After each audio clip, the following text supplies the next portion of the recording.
In my recent article titled, "There Really Is a Woke Right and It Is a Grave Threat to Freedom," I analyzed how the current batch of culture warriors on the right actually embody the essence of critical theory style thinking, and are hence actually a woke right. The woke right sees a liberal cathedral centered in academia, dating back to the Whigs in Britain several centuries ago, as the oppressor of what they see as true conservatives, and they believe that the overturn of liberal values at all costs must be pursued. This is why they are a grave threat to freedom. With this in mind, the fight against wokeness has become at least a war on two fronts, broadly speaking. I think all this means that going forward, the woke critical or woke skeptical movement will need to be able to consistently point out the flaws of all branches of woke thinking in order for it to be an intellectually honest, sustainable, and fruitful movement. I believe the best way to combat woke thinking is simply to point out the flaws with thinking that way, and the associated real-world harms. Critical theory style thinking is bad because it removes the role of personal agency and personal responsibility in the determination of social outcomes, and by extension removes the justification for virtue, morality, independent thinking, and ultimately freedom itself. Instead, it sees everything as a system, with individuals being no more than pieces in the system. Furthermore, given that the goal is always to take down the system as a whole, it doesn't care about harming the individuals within the system, or otherwise treating them unfairly. This, I believe, makes it a very dangerous mode of thinking.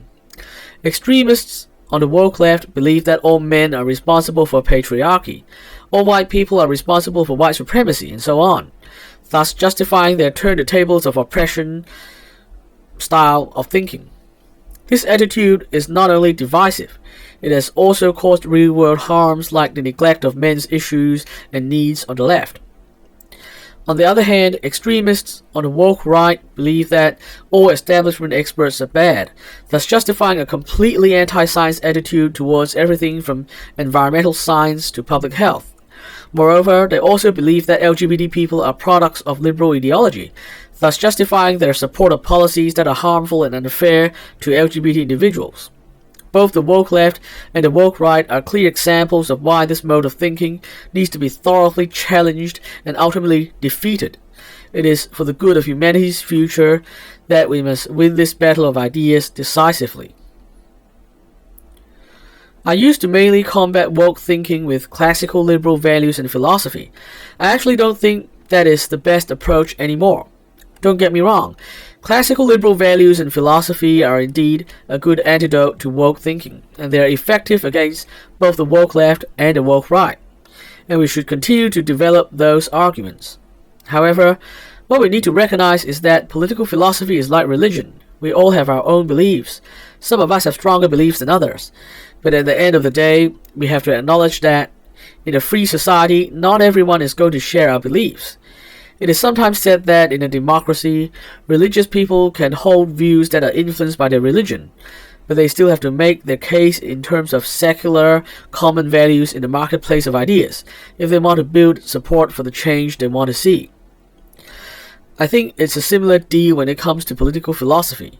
Classical liberal philosophy can inspire us to take certain positions, but we still need to build a coalition to achieve what we want. And that would have to include people who aren't true believers in classical liberalism, and people who might not even be into thinking about political philosophy at all. This is where the shared values approach to combating woke thinking is clearly superior. The shared values approach to combating woke thinking lies in simply promoting and emphasizing some of society's long-standing shared values that provide a check on the flaws and ill effects of critical theory style thinking.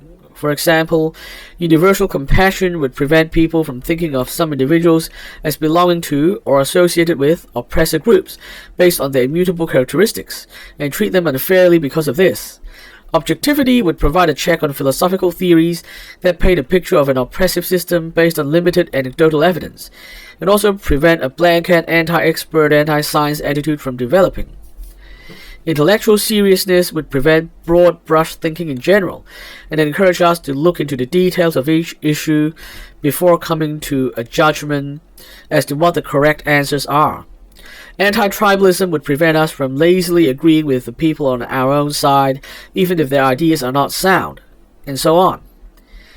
And then there's also an additional overall effect of focusing on applying these values in our lives, in that it prevents us from succumbing to grand theories of oppressor versus oppressed thinking, or similar conspiratorial style thinking in general.